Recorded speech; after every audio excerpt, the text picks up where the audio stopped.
Now today we start our new topic, continuity and differentiability, class 12, chapter number 5 NCERT.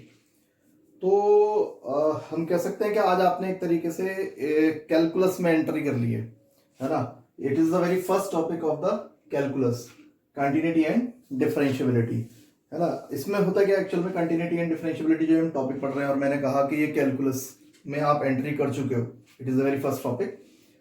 Actual में अभी हम continuity पढ़ेंगे, differentiability पढ़ेंगे, then differentiability की applications, फिर इंटीग्रल्स पढ़ेंगे. इंटीग्रल्स में उसकी एप्लीकेशंस हैं, डिफरेंशियल इक्वेशंस हैं, है ना. तो ये सब इंटरकनेक्टेड है एक दूसरे से, है ना. ये दे ऑल आर इंटरकनेक्टेड. तो जो चीज हम आज शुरू करेंगे बहुत ही एक तरीके से समझ सकते हो कि आप आगे तक के लिए बेसिक स्टार्ट किया है आपने, है ना. और कैलकुलस हमारे बोर्ड में नियर अबाउट पहले 44 मार्क्स की थी और अब ये 34 मार्क्स की, जब से आपका पेपर 80 मार्क्स में इन्होंने कन्वर्ट किया है, रिटन पेपर जो 80 मार्क्स में कन्वर्ट किया है. तो आज हम शुरू करेंगे कंटिन्यूटी एंड डिफरेंशियबिलिटी. तो बहुत ध्यान से देखिएगा क्योंकि आगे तक इंटरकनेक्टेड चैप्टर्स हैं, तो बिल्कुल बेसिक क्लियर होने चाहिए हमारे.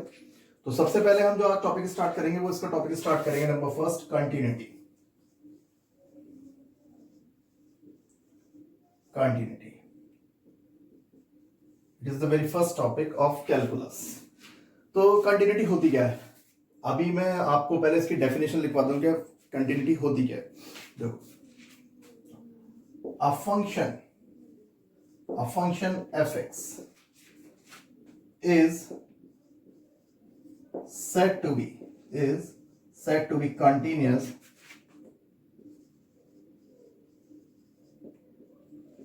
at a point x equal to a in its domain, है ना. कोई भी function, a function fx is said to be continuous at x equal to a. a क्या है, एक पॉइंट है जो किसमें है, in its domain, फंक्शन के डोमेन में. if limit x tends to a of fx is equal to f of a, या हम इसको और करके ऐसे भी ले सकते हैं, limit x tends to a minus of fx equal to limit x tends to a plus of fx equal to f of a. तो कहने का मतलब क्या हुआ, है ना. This is stand for left hand limit LHL and this is stand for right hand limit RHL. अब आप छोटी क्लासेस में तो है नहीं कि LHL और RHL लिखेंगे. तो लेफ्ट हैंड लिमिट क्या है, किससे शो हो रही है, limit x tends to a minus of fx. Minus stand for कि आप लेफ्ट से चेक कर रहे हो उसे. अभी मैं बताऊंगा लेफ्ट और राइट क्या होता है.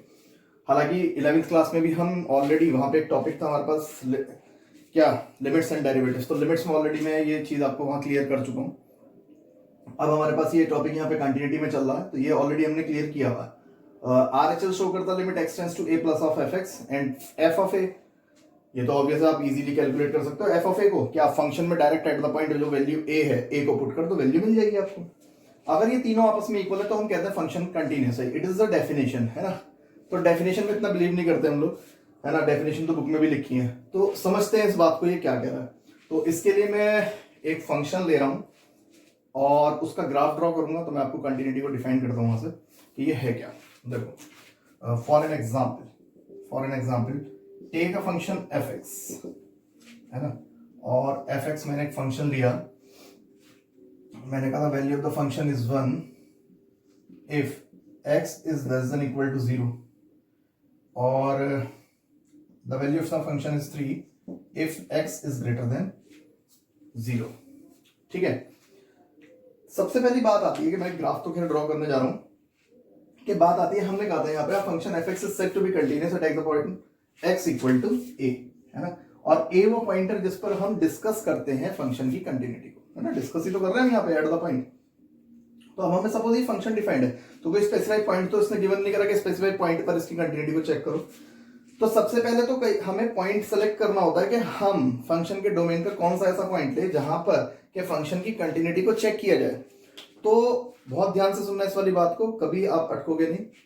और पॉइंट कैसे लेते हैं, बहुत ध्यान से सुनना. जिस पॉइंट पर फंक्शन की डेफिनेशन चेंज हो रही है, बहुत ध्यान से सुनना मेरी बात, जिस पॉइंट पर फंक्शन की डेफिनेशन चेंज हो रही है उस पॉइंट पर हमें फंक्शन को ऑलवेज चेक करना है। बस इस बात को पकड़ लो। अब बात आती है सर डेफिनेशन कहां चेंज हो रही है, बहुत ध्यान से देखना। 0 से लेस या 0 पर फंक्शन की वैल्यू 1, इट मीन इसकी डेफिनेशन 1 है, फंक्शन की डेफिनेशन 1 है, लेकिन कब? जब 0 या 0 से लेस है। लेकिन 0 से बड़ा होने पर फंक्शन की डेफिनेशन चेंज होकर कितनी वैल्यू दे रही है? 3। तो इसको कहते हैं, तो इसका मतलब 0 से लेस यानी उसका लेफ्ट हो गया और 0 से ग्रेटर उसका राइट हो गया। तो 0 एक ऐसा पॉइंट है जहां पे 0 वाले पॉइंट पर फंक्शन की डेफिनेशन चेंज हो रही है। इक्वल टू 0 पर 1 है, लेकिन 0 से बड़ा होने के साथ ही 3। तो डेफिनेशन 0 पर चेक हो रही है। इट मींस इस क्वेश्चन की जो कंटिन्यूटी है, इसका ग्राफ जो है वो 0 के अबाउट चेक किया जाएगा। ठीक है, चलो इसका ग्राफ ड्रॉ करके देखते हैं, क्योंकि हमें तो ये पढ़ना है कि डेफिनेशन ये एक्चुअल में कह क्या रही है। देखो, अगर मैं इस फंक्शन का ग्राफ ड्रॉ करता हूं, suppose we take this is y axis and this is x axis, है ना, बहुत ध्यान से समझिएगा। This is x axis and this is y axis, तो ये y डैश और ये x डैश, ठीक है, x axis and y axis. अब ध्यान से देखो, फंक्शन की वैल्यू इक्वल टू 0 पर कितनी है? क्योंकि इक्वल का भी साइन है ना, 0 पर 1 है ना, 0 पर 1। तो मैंने ये डार्क किया, ध्यान से देखिएगा, क्योंकि 0 इंक्लूड है यहाँ पे, है ना। तो 0 पर वैल्यू 1, तो और 0 से लेस पर भी वैल्यू, 0 से लेस यही वाले तो पॉइंट होंगे इधर की तरफ, ये वाली जो वैल्यू आपकी है 0 से लेस, है ना, it means x tends to 0। तो लेफ्ट वाली बात चल रही है, 0 से लेस, नंबर लाइन पर 0 से लेस के नंबर साथ इधर आएंगे ना, है ना। तो फंक्शन की वैल्यू 1 ही मिलेगी हमें वैल्यू कितनी मिलेगी? 1 मिलेगी 0 से लेस पर। आप कोई भी नंबर लोगे, 0 लिया 1, 0 से छोटा -1 लोगे, -1 पर भी 1 ही आंसर रहेगा। तो आप जब इसका ग्राफ प्लॉट करोगे तो इस तरीके से मिलेगा आपको, है ना। तो when x tends to 0 the value of the function f(x) is equal to 1। ध्यान से समझने वाली बात है, इसको ध्यान से देखिएगा। फिर हम 0 से बड़े की बात करते हैं, है ना। 0 से बड़े तो सारे फिर पॉजिटिव नंबर इधर होंगे ना, 0 तो यही हो गया, 0 से सारे पॉजिटिव नंबर यहाँ होंगे। तो इट मींस जब जब x की वैल्यू 0 की तरफ टेंड करेगी, लेकिन पॉजिटिव राइट से, है ना, तो उस केस में वो कहता है फंक्शन की वैल्यू कितनी है? 3। ठीक है, एक चीज हो गई यहाँ पे, एक मिनट ध्यान से देखिएगा, 3। तो मैंने इस पर ये थोड़ा ओपन सर्कल बनाया, क्योंकि यहाँ 0 इंक्लूड नहीं है, 0 पर वैल्यू 3 है, तो इसका ग्राफ ये होगा, है ना।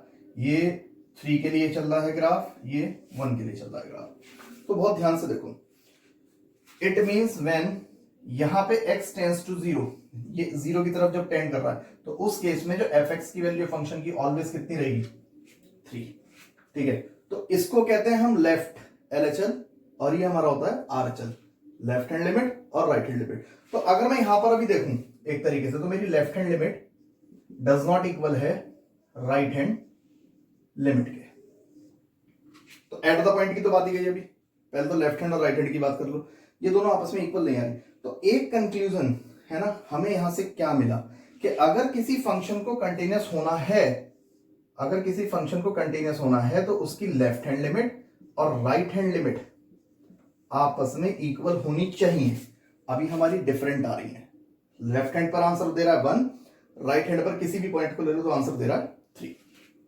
ठीक है ना, सेम फॉर द लेफ्ट, किसी भी पॉइंट पर लेफ्ट के आंसर हमेशा 1 रहेगा, राइट के किसी भी पॉइंट पर आंसर हमेशा 3। तो वैल्यूज अलग अलग आ रही है, तो ये वाला कंक्लूजन यहां से निकला।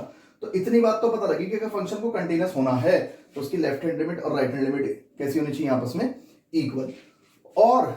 और एक चीज और, थोड़ा मैथ से हटके, है ना, मैथमेटिकल डेफिनेशन से हटके, मैं ऐसे भी तो कह सकता हूं कि इफ अ कर्व, अगर आप किसी curve, if a curve is drawable, ठीक है, if a curve is drawable without lifting a pen then it is continuous.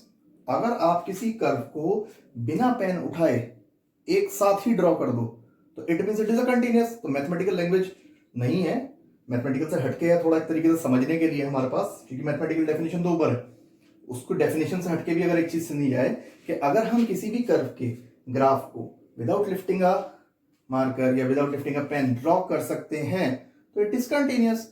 तो अगर मैं इस ग्राफ को देखूं तो इस ग्राफ को ड्रॉ करने के लिए मुझे पेन लिफ्ट करना ही पड़ेगा, क्योंकि 0 से लेस के लिए 1 के लिए तो मुझे ये लाइन लेनी पड़ेगी, लेकिन उसके बाद अगर मैं इधर की राइट की बात करूं तो मुझे पेन लिफ्ट करके 3 का तो अलग बनाना पड़ेगा ना, तो इसलिए भी ये कंटिन्यूअस नहीं है। तो एक कंक्लूजन ये निकला कि लेफ्ट हैंड और राइट हैंड अगर इक्वल आ जाए तो कंटिन्यूअस होगा, तो इतना पार्ट तो आ गया। अब बात आती है equal to f of a। ये भी तो होना चाहिए, तब कहेंगे कंटिन्यूअस इनकी डेफिनेशन के अकॉर्डिंग। तो ये क्या कह रहा है, इसको भी एक ग्राफ के थ्रू देखते हैं। तो let us take another example, है ना। तो कोई हम दूसरा एग्जांपल लेते हैं, तो उससे ये पूरी डेफिनेशन अब क्लियर करेंगे, है ना। इस डेफिनेशन से हमने इतना पार्ट तो पता लगा लिया कि ये मस्ट है कि इनको इक्वल होना पड़ेगा तभी हो सकता, ठीक है। तो now take another example, let us take a graph of fx is equal to एक फंक्शन लिया, ठीक है। और फंक्शन मैंने क्या लिया, take 1 when x does not equal to 0 and से ये ले लेते हैं 3, से x इज इक्वल टू 0, ठीक है। इसका ग्राफ ड्रॉ करके देखते हैं ये क्या कहता है, ठीक है। देखो, तो let us take this is y axis and this is x axis, y axis से y डैश एंड से x डैश।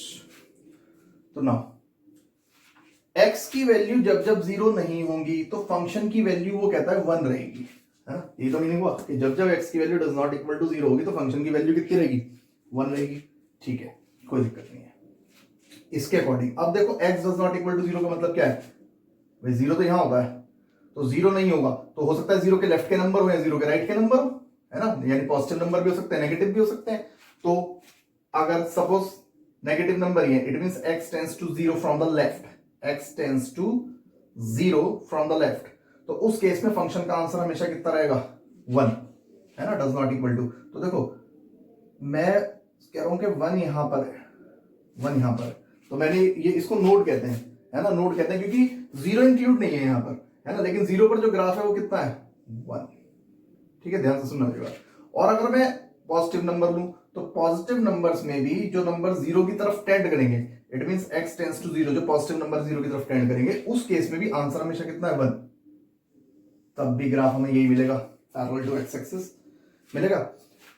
0 इंक्लूड नहीं था इसलिए मैंने ओपन सर्कल बनाया जिसको नोड कहते थे हम लोग, ठीक है।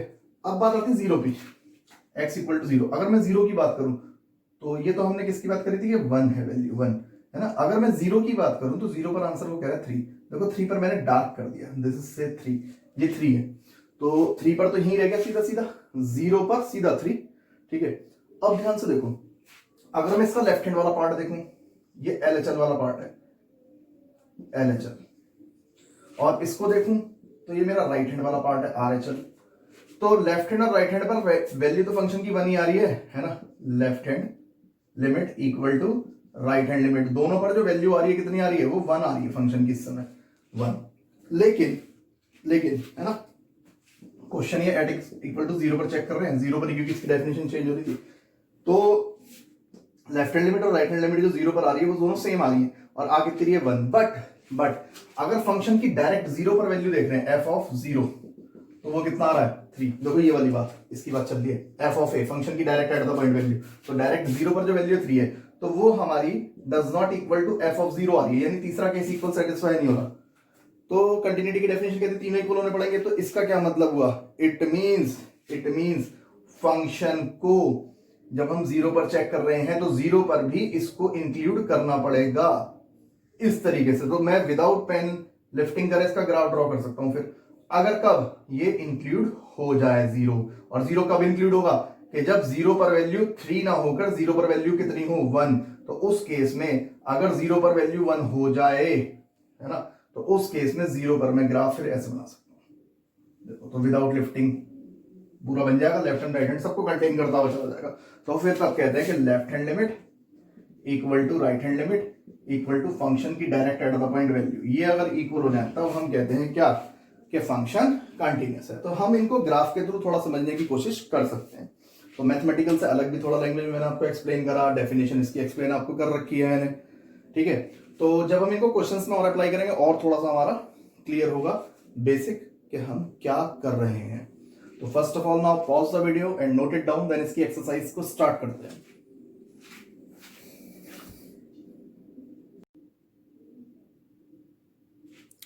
अभी जितना हमने पढ़ा उसको समझने के लिए हमने एक्सरसाइज 5.1 का क्वेश्चन नंबर 13 लिया है ना। बुक अपने साथ रखा करिए आप लोग, ऑलवेज मैं यही बात कहता हूं आपसे। देखिए क्वेश्चन है, is the function defined by f(x) is equal to this is continuous function. वो पूछ रहा है आपसे कि क्या ये फंक्शन कंटीन्यूअस है। तो देखो सबसे पहली बात तो उसने हमें कोई पॉइंट ही स्पेसिफाई नहीं कर रखा कि पर्टिकुलर किस पॉइंट पर आप इसकी कंटिन्यूटी को चेक करो, है ना। तो मैंने आपको बताया था कि कंटिन्यूटी चेक करने के लिए पहले हमें पॉइंट स्पेसिफाई करना पड़ता है ना। और पॉइंट स्पेसिफाई कहां करते हैं, जहां पे फंक्शन की डेफिनेशन चेंज हो जाए। तो मैं अगर उस फंक्शन को देखूं ध्यान से, देखो बोथ आर लीनियर फंक्शंस, ये भी x+5 भी लीनियर है, x-5 भी लीनियर है, लेकिन इक्वल टू का साइन देखो 1 पर है, 1 और ये 1 से बड़ा, वो कहां पे डिफाइंड है, ऊपर वाला फंक्शन इक्वल टू 1 या लेस देन 1 पर, और नीचे वाला फंक्शन ग्रेटर देन 1 पर डिफाइंड है। तो 1 पर आने के बाद इसकी डेफिनेशन चेंज हो जाती है। इसमें देखो x+5 है और ये x-5 है, दोनों के कांस्टेंट चेंज हो गए, वो पॉजिटिव 5 है नेगेटिव 5 है, तो 1 पर इसकी डेफिनेशन चेंज हो रही है। तो we have to discuss the continuity of this function at x equal to 1। तो ये हमें खुद चूज करना पड़ता है, ठीक है, कोई हार्ड वर्क नहीं है, वो तो वैसे भी पता लग जाता है। इन जनरली भी टीचर कह देते हैं इक्वल टू का बेटा साइन जिस पॉइंट पर उस पर चेक कर दो, है ना। वो भी तरीका ठीक है, वो एक रटने का तरीका हो गया, बट समझने की बात ये है कि जहां डेफिनेशन फंक्शन की चेंज है जिस पॉइंट पर, उस पर फंक्शन चेक होता है, ठीक है। ये हो गया।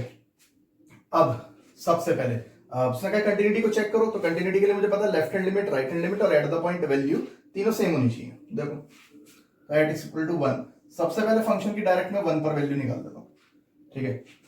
इक्वल टू का साइन कौन से फंक्शन पर है, ऊपर वाले के लिए, नीचे तो देखो इक्वल का कोई साइन ही नहीं है, तो इस पर तो चेक होने का मतलब ही नहीं बैठता, ऊपर ही होगा।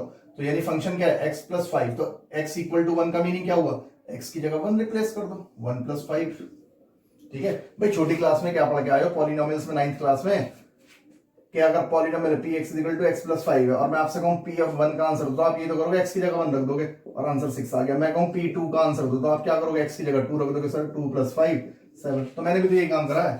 फंक्शन की 1 पर वैल्यू f ऑफ 1, तो फंक्शन कौन सा डिफाइंड है, ये fx जो है वो ये है इस बार, ठीक है ना। इक्वल टू 1 के लिए तो x की जगह 1 रख दो, ये आ गई। अब देखते हैं इसकी लेफ्ट हैंड लिमिट LHL, है ना। और लेफ्ट हैंड लिमिट भी ऐसे लिखोगे तो गलत बात है, ये तो छोटे बच्चों का काम हो गया।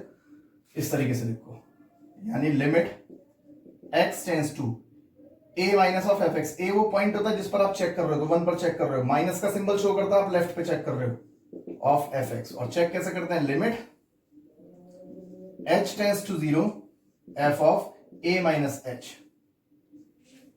ठीक है। ये भैया 11th क्लास में एक बार मैंने आपको पढ़ाया था, ये सब कुछ सभी को पढ़ाया था, खैर तो आप वहां से देख सकते हैं इसको भी, है ना। h is a quantity which tends to 0 but not equal to 0, है ना, not equal to 0, which tends to 0 but we can take it 0 for our convenience when we solve it, ठीक है। देखो तो लिमिट h tends to 0, अब देखो f of 1 minus h, 1 minus h यानी 1 से लेस, ये fx होता है, fx, और हम क्या पढ़ रहे हैं इसे, f of 1 minus h। तो देखो x किससे रिप्लेस हुआ हुआ इस समय, 1 minus h से, है ना।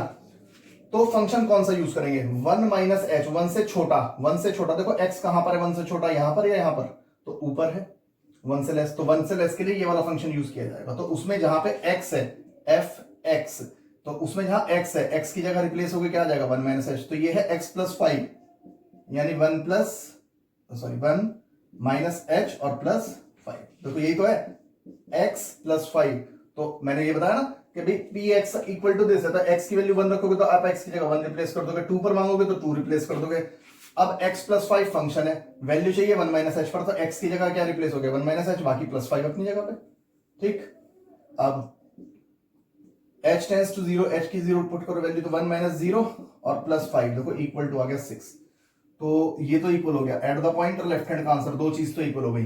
क्या क्या इक्वल होना चाहिए, फंक्शन की डेफिनेशन क्या कहती है, limit x tends to a minus of fx is equal to limit x tends to a plus of fx और equal to f of a।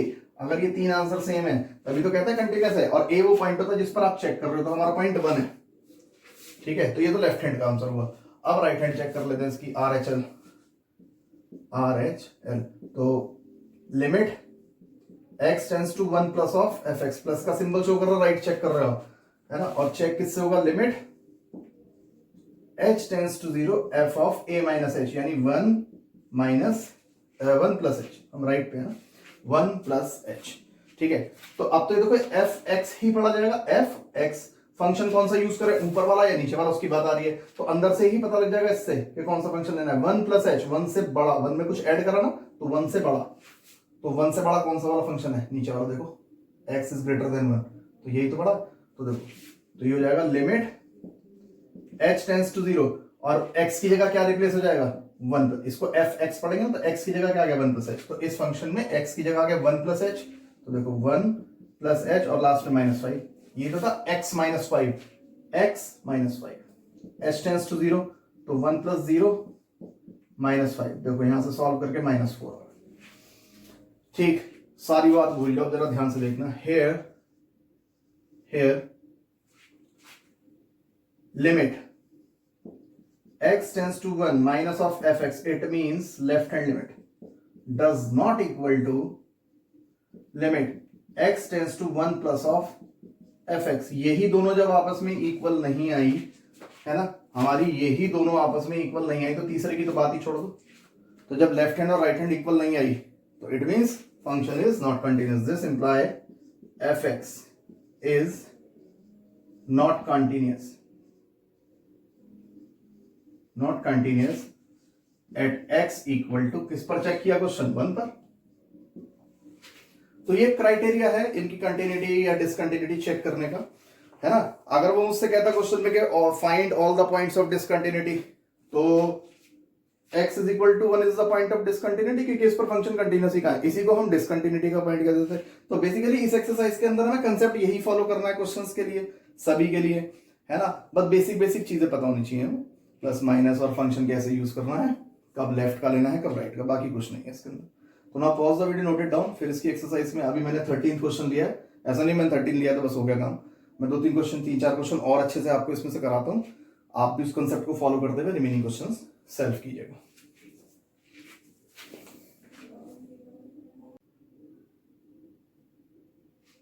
Now let us start algebra of continuous function, है ना, algebra of continuous function। अभी हमने एक सिर्फ exercise का question number 13 लेकर और उसको हमने कंटिन्यूटी के कंसेप्ट को समझा था कैसे फॉलो करना है।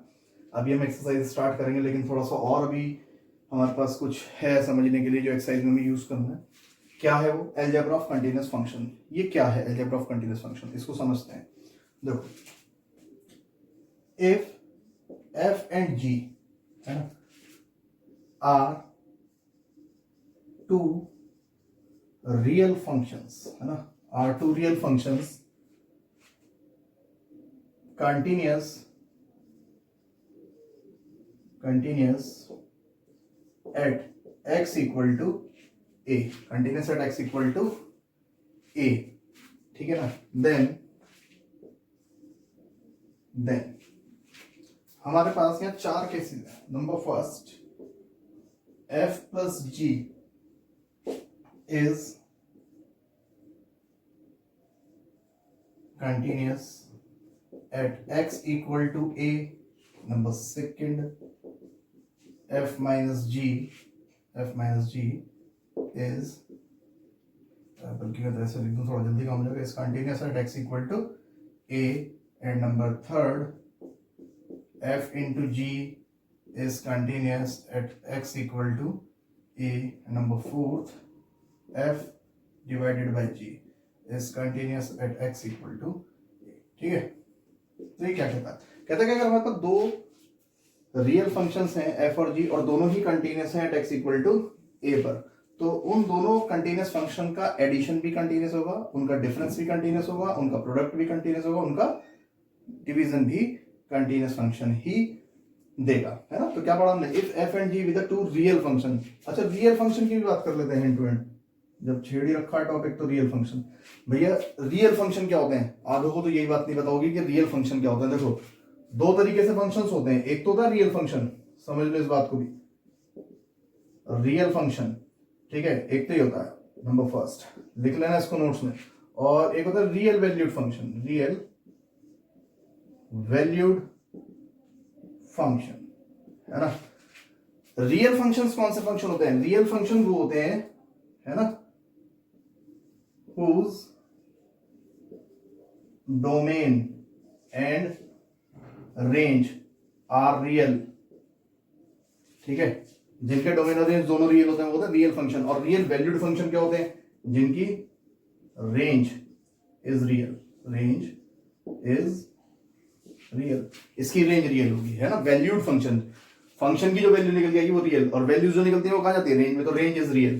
तो जिनकी रेंज रियल होती है उनको कहते हैं रियल वैल्यूड फंक्शन, और जिनका डोमेन और रेंज दोनों रियल होते हैं उसको कहते हैं रियल फंक्शंस, है ना। तो हमने यहाँ पे एफ और जी दोनों रियल फंक्शन लिए हैं जिनका डोमेन भी और रेंज दोनों रियल है। तो क्या था ये कि if f and g be the two real function continuous at x equal to a, then उनका एडिशन, सब्ट्रैक्शन, मल्टीप्लिकेशन और डिवीजन सब क्या होगा at the point x equal to a पर कंटिन्यूअस ही होगा, है ना। क्या कहना चाह रहा है एक एग्जांपल के थ्रू लेते हैं, थोड़ा सा समझने की कोशिश करते हैं। For an example, suppose let us consider let f x, हमने एक फंक्शन लिया से साइन एक्स, है ना, क्योंकि साइन और कॉस से थोड़ा समझाना आसान रहता है क्योंकि इनके ग्राफ आप लोगों ने ऑलरेडी अभी करंटली पढ़े थे। तो जी एक्स इज इक्वल टू एक हमने लिया कॉस एक्स, है ना। तो ध्यान से देखना, मेरी बात ध्यान से सुनना। Number first, f x plus g x, मैं इसको ये भी लिख सकता था एफ प्लस जी, बात एक ही है, ये जी एक्स होता है या एफ एक्स होता है ना। F x plus g x, it means sine x plus cos x, है ना। देखो होता क्या है, साइन का ग्राफ भी भाई बहुत इजीली बन सकता है, साइन का ग्राफ विदाउट पेन लिफ्ट किए आप बना सकते हैं इस तरीके से, है ना। बिना पेन लिफ्ट किए आप इस डायरेक्शन में जा सकते हो, इधर से इधर भी, तो हम विदाउट पेन लिफ्ट कर इसका ग्राफ बना सकते हैं इजीली। तो ये कंटिन्यूअस है, ऐसे ही कॉस का ग्राफ भी बन जाता है विदाउट पेन लिफ्ट किए, इस तरीके से बनता चला जाता है ना। तो दे ऑल आर कंटिन्यूअस, तो इसलिए मैंने यहाँ पे पहले बता दिया था कि f x is equal to sine x continuous है, कॉस एक्स भी कंटिन्यूअस है अपने डोमेन के अंदर। आप डोमेन क्या होता है इसका, all real numbers. Sine x का डोमेन क्या होता है, ऑल द रियल नंबर्स, यानी एक्स एक्सिस पर जो रेडियंस में एंगल होते हैं, है ना, angles in radian can be consider are real number. पहले भी कई बार 11th में बताई है मैंने, 12th में बताई आपको वाली बात। तो इसका डोमेन भी रियल नंबर, इसका डोमेन भी रियल नंबर, और आप इसका ग्राफ स्मूथली ड्रॉ कर सकते हो विदाउट लिफ्टिंग द पेन। तो ये भी कंटिन्यूअस फंक्शन है, ये भी कंटिन्यूअस, तो इनका जो एडिशन है वो भी क्या होगा, कंटिन्यूअस ही होगा। सेम नंबर सेकंड, अगर एडिशन है तो सब्ट्रैक्शन भी इनका कंटिन्यूअस होगा, तो वो एंड टू एंड वहीं पे निपटा लेते हैं। Product f x into g x, it means sine x into cos x, ये भी एक कंटिन्यूअस फंक्शन होगा। नंबर थर्ड, अगर मैं डिवीजन की बात करूं, सपोज एफ अपॉन जी की बात करूं, F X upon G x, it means sine X upon cos X, या और करके ये भी तो सकता है जी अपॉन एफ, डिवीजन तो दोनों तरीके से हो सकता है, यानी cos x upon sine x. देखो अगर आप इसकी बात करो तो ये आएगा tan x sine by cos, और इसकी बात करो तो ये क्या आएगा कॉट एक्स। तो ये भी क्या होंगे कंटिन्यूअस। लेकिन देखो यहाँ पे इन दोनों केसेस को बड़े ध्यान से समझना है, स्टार बना रहा हूं मैं इन पे थोड़ा याद रखने के लिए आपको कि स्पेशल केस में आ जाते हैं जरा। 10x है ना, ये एक कंटिन्यूअस ग्राफ होगा, बहुत ध्यान से सुनना मेरी बात, जबकि 10 का ग्राफ कंटिन्यूअस फंक्शन में नहीं आता, है ना। 10x का ग्राफ एक कंटिन्यूअस फंक्शन में आ जाएगा, लेकिन कब, except x does not equal to, है ना, बल्कि हमने एक्सेप्ट लिख दिया, x is equal to, x की कौन सी वैल्यू छोड़नी पड़ेगी, मेरे हिसाब से तो ये छोड़ना पड़ेगा 2n + 1 पाई बाय 2। जब जब ऑड मल्टीपल, देखो साइन बाय कॉस, कॉस कहां जीरो होता है, क्योंकि something upon zero not defined, तो कॉस की वजह से ये नॉट डिफाइंड हो सकता है, लेकिन कब, जब कॉस जीरो, और कॉस कहां का जीरो होता है, ऑड मल्टीपल पे, तो x की वो सारी वैल्यूज छोड़नी पड़ेगी जो odd multiple of pi by 2 हो, तभी ये कंटिन्यूअस होगा, क्योंकि उस पर तो डिफाइंड ही नहीं होता, नॉट डिफाइंड का केस आ जाता। सेम फॉर कॉट, ये भी एक कंटिन्यूअस ग्राफ होगा, यानी कंटिन्यूअस फंक्शन होगा, लेकिन कब, except when x is equal to, देखो sine by cos, sorry cos by sine, denominator में साइन है, अगर ये जीरो हो गया तो something upon zero not defined, ये भी डिफाइंड नहीं होगा, तो कौन सी वैल्यू छोड़नी पड़ेगी, जहां जहां साइन जीरो होता है, साइन कहां जीरो होता है, n पाई पर, तो x की वैल्यू n पाई छोड़ देंगे, except x equal to n pi, बाकी ये कंटिन्यूअस हो जाएगा। तो ये अलजेब्रा हमारे पास है किसका, कंटिन्यूअस फंक्शंस का, ठीक है। इसी में हम पढ़ते हैं, तो आप यहाँ पे before it pause the video note it down, मैं इसको थोड़ा रफ करके आगे आपको बताता हूँ, ठीक है। तो देखिए मैं इसको रफ कर रहा हूं यहां से। इसी में फिर हमारे पास एक टॉपिक है कंपोजिट फंक्शन, है ना, कंपोजिट फंक्शन। तो कंपोजिट फंक्शंस, कंपोजिट फंक्शंस कौन से फंक्शन होते हैं, हमने ऑलरेडी अभी रिलेशनल फंक्शन में भी मैंने आपको इसके बारे में बताया था। जैसे suppose let f x is equal to sine x and g x is equal to, है ना, से एक्स स्क्वायर, एक फंक्शन हमने एफ एक्स दिया और एक जी एक्स। तो अगर मैं यहाँ इनकी कंपोजिशन करूं तो दिस इंप्लाई, अगर कंपोजिशन क्या होगा, फॉग या गॉफ, है ना। तो सपोज मैंने एफ ओ जी की बात करी तो एफ, इसका मतलब क्या है, एफ ऑफ जी एक्स, है ना, यही तो मीनिंग है इसका, f of g x. It means अब इसको एफ एक्स रीड करो, है ना, तो एफ एक्स कौन है, साइन एक्स। तो इसको अगर मैं एफ एक्स रीड कर रहा हूं तो साइन एक्स में क्या होगा, साइन एक्स की जगह क्या आ जाएगा, रिप्लेस हो गया जी एक्स, ठीक। यानी साइन और जी एक्स क्या है, जी एक्स है आपके पास एक्स स्क्वायर। तो कहने का मतलब ये कंपोजिशन तैयार हो गई f o g of x, है ना, f o g at x. हम यहां पे भी एक्स लिख सकते हैं, नहीं भी लिखा तो ऑब्वियसली कि वहां एक्स है। तो ये कंपोजिशन है। तो अगर हम ध्यान से देखें तो कंपोजिशन क्या कहती है, देखो कंपोजिशन कहती है कि if g x is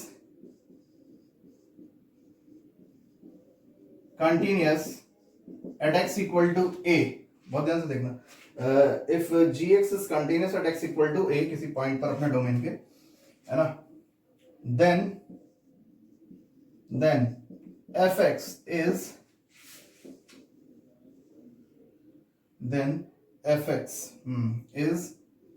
continuous at g of a, है ना, at the point g of a। तो this imply fog at a is continuous. तो उस केस में कंपोजिशन, बल्कि ए ना लिखो एक्स लिखो, fog at x is also continuous, है ना, कंटिन्यूअस एट द पॉइंट जिस पर भी आप इसको चेक करेंगे, at the point x equal to a. तो ये कंपोजिट फंक्शन कहते हैं। कंपोजिट फंक्शन भी सीधा तरीका एक तरीके से यही है कि अगर दो फंक्शन कंटिन्यूअस हैं, देखो ये भी एक कंटिन्यूअस फंक्शन है, इसका ग्राफ भी बहुत इजीली बन सकता है। भाई क्या है, साइन एक्स का तुम्हें पता है इस तरीके से ग्राफ बन जाएगा, ड्रॉ विदाउट लिफ्टिंग। तो ये भी तो बन सकता है, इसको ध्यान से देखो, ये पैराबोला ही तो है। ये जो आपके पास gx वाला ग्राफ है इक्वल टू एक्स स्क्वायर, तो अगर मैं इसका कुछ ग्राफ बनाऊं इस तरीके से, तो जीरो हर x की दो वैल्यूज पर, अपोजिट साइन में दो वैल्यूज पर y की एक ही वैल्यू मिलेगी। तो ये पैराबोला जीरो से जाता वैसे तो मिलेगा, जीरो पर जीरो, वन पर वन, माइनस वन पर भी वन, टू पर फोर, माइनस टू पर भी फोर। तो ये हर x की दो वैल्यूज के लिए एक y की वैल्यू रखेगा। तो ये पैराबोलिक ग्राफ ही तो है। तो ये भी तो विदाउट पेन लिफ्टिंग बन सकता है, तो ये भी कंटिन्यूअस है। तो दो फंक्शन अगर कंटिन्यूअस है तो उनकी कंपोजिशन भी ऑलवेज क्या होती है, कंटिन्यूअस ही होती है। देखो इस कंपोजिशन को समझो, अगर मैं इसकी बात करूं आपसे, है ना, इस कंपोजिशन की बात करूं, तो ये कंपोजिशन किस किस तरीके से बनी है। एक तो पॉलिनोमियल फंक्शन है, तो पॉलिनोमियल फंक्शन तो कंटिन्यूअस होते हैं अपने डोमेन के हर एक वैल्यू पर। Polynomial function is continuous everywhere in its domain, ठीक है। तो देखो, तो अगर मैं यहाँ पे देखूं तो कंपोजिशन किस किस की, एक तो पॉलिनोमियल फंक्शन, तो x square is a polynomial so it is continuous everywhere. Sine x is also continuous function so it is continuous. तो इनकी जो कंपोजिशन है वो भी आपस में कैसी हो जाएगी, कंटिन्यूअस। तो ये सिंपल से लॉजिक्स हैं जिनका हमें क्वेश्चंस में यूज करना है। बहुत ही बेसिक चीजें हैं, इनके बारे में पता भी होना चाहिए हमें। तो इन्हीं को यूज करके हम इसकी एक्सरसाइज स्टार्ट करेंगे, इससे बाहर कुछ नहीं है एक्सरसाइज के अंदर, ठीक है। तो now pause the video, note it down, बड़े इजी वे से करेंगे इनके क्वेश्चंस को।